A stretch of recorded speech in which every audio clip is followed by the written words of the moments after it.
John Kipling was a lieutenant in the Irish Guards, and he was going to be killed here during the Battle of Loos on the 27th of September 1915. He was only 18 years old. As well as being a lieutenant in the Irish Guards, he was also the son of Rudyard Kipling, the famous author. Now, like a lot of families, John Kipling and the Kipling family have a particularly tragic tale. A tale that's been told in the movie My Boy Jack, which I recommend you check out if you haven't when you finished watching this video.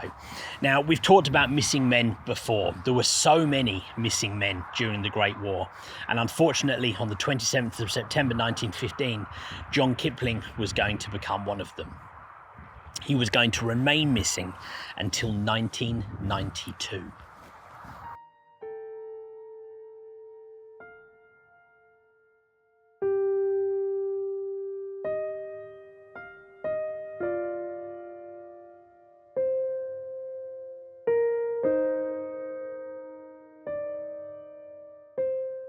Like so many young men at the outbreak of the war, John Kipling was desperate to join up and join the fight. Unfortunately for him, he had some problems with his eyesight, and that meant he was going to be rejected from joining the armed forces as an officer. As you can imagine, for a young man like that at that time, he was absolutely distraught by that. John's father, Rudyard Kipling, as well as being an author, was a strong imperialist, and in fact he wrote propaganda for the British government in relation to the war. Now, Rudyard Kipling was friends with a man by the name of Frederick Roberts. He was the former Commander-in-Chief of the British Army and a colonel in the Irish Guards. Now, using his influence and his friendship, Rudyard managed to secure a commission into the 2nd Battalion of the Irish Guards for his son, John.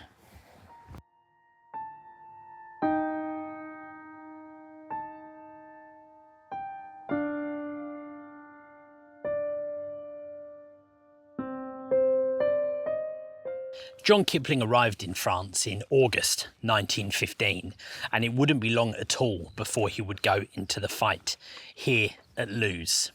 We're stood in the middle of the Loos battlefield, and just over here in these fields is where the frontline trenches were, where John Kipling and his 2nd Irish Guards would go over the top and attack across no man's land.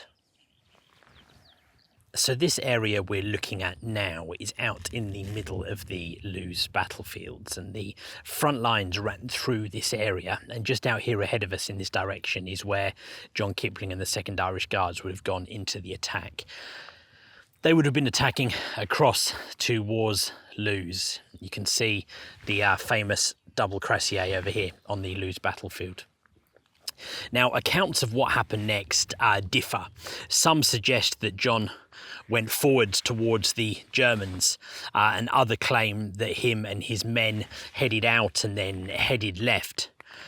John's colonel later wrote that he'd been spotted near the German lines, hobbling around with a head injury. But either way, after he left his trench and crossed no man's land, John Kipling's body was never found.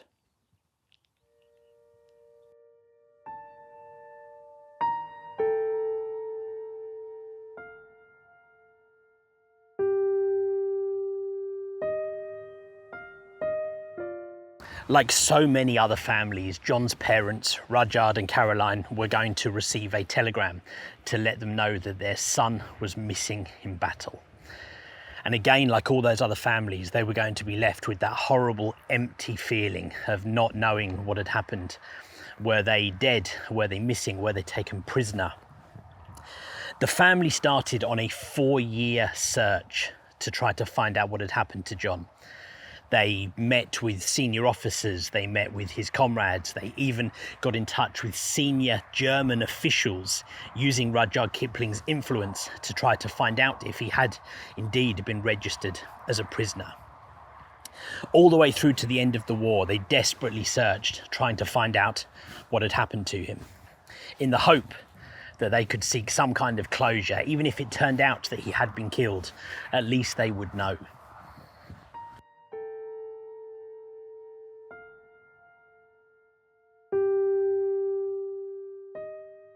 Of the various people that John Kipling's family spoke to, one of the eyewitness accounts placed him right here. I'm in an area known as Chalkpit Wood.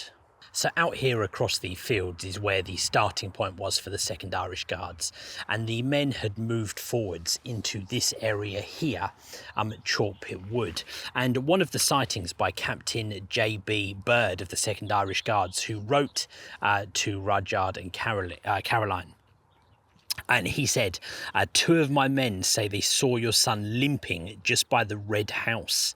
One said he saw him fall and someone ran to his aid. I'm very hopeful that he is a prisoner. Now, whether or not that was a realistic version of events, or maybe a story that had been embellished to make it feel a little bit better for the family, we don't know.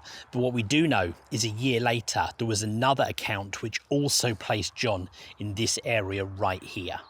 There was an account by Sergeant Farrell who said that he had also seen John in this area. Now, he said that he'd seen John shot through the head and was severely wounded.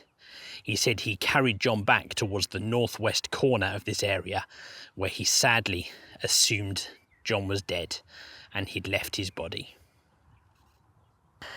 Now, of course, that account was devastating for the family, but still there was no body, so they still remained hopeful that maybe there was some other explanation. 4 years later, in 1919, when the final prisoners of war were released by the Germans and sent home, John Kipling was not among them.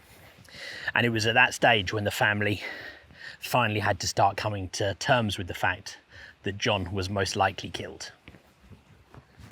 Now, during the battlefield cleanup, a body was found in this area.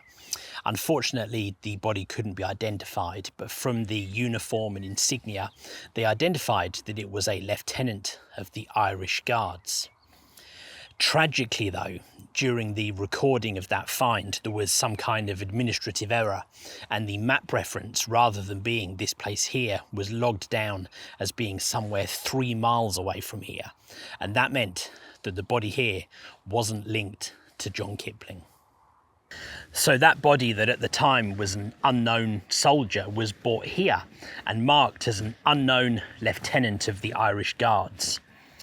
Now, later on, due to some further research, it was identified that actually there was an error in the map listing where that body had been found. Further research on top of that, with some corrected map references, identified that actually the only lieutenant of the Irish Guards who would have been in the area where that body was found was in fact John Kipling. So in 1992, so long after the war, the grave here at St Mary's ADS Cemetery was remarked to be the grave of Lieutenant John Kipling.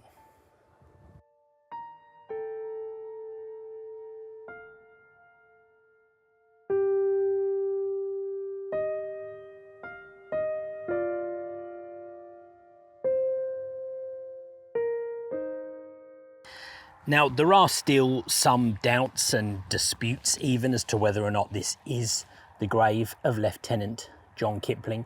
Unfortunately, it's not possible for the body to be exhumed and for DNA testing, so we'll never actually know for sure. But nonetheless, here is the grave at St Mary's ADS Cemetery of Lieutenant John Kipling of the Irish Guards, killed on the 27th of September 1915. He was only 18 years old. Now, sadly, Rudyard Kipling passed away in 1936, meaning that he never lived to know that John's grave had been identified.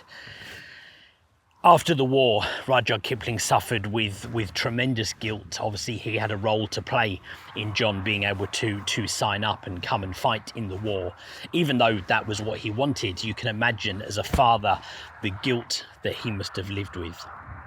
In 1916, he wrote his famous poem, My Boy Jack, widely interpreted as his own turmoil from the loss of his son.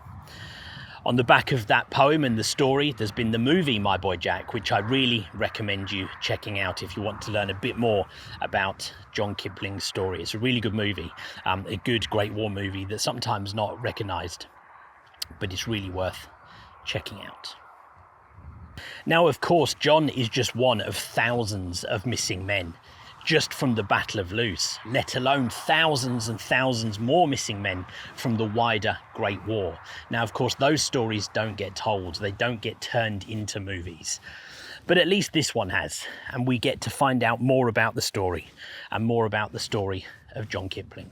I hope you guys enjoyed this video, following along in the story. I've really enjoyed making this one and having a look around the Loos battlefields. If you do like it, do me a favour, hit the like button, subscribe if you haven't already.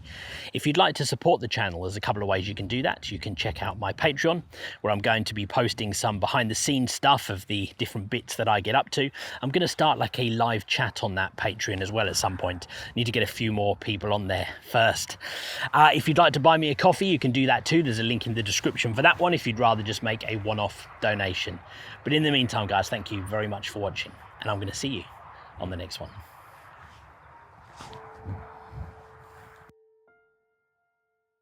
Have you news of my boy Jack?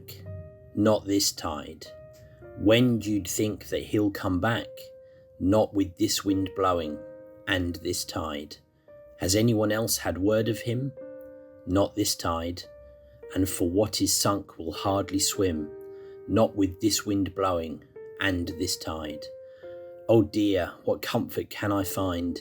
None this tide, nor any tide. Except he did not shame his kind, not even with that wind blowing, and that tide.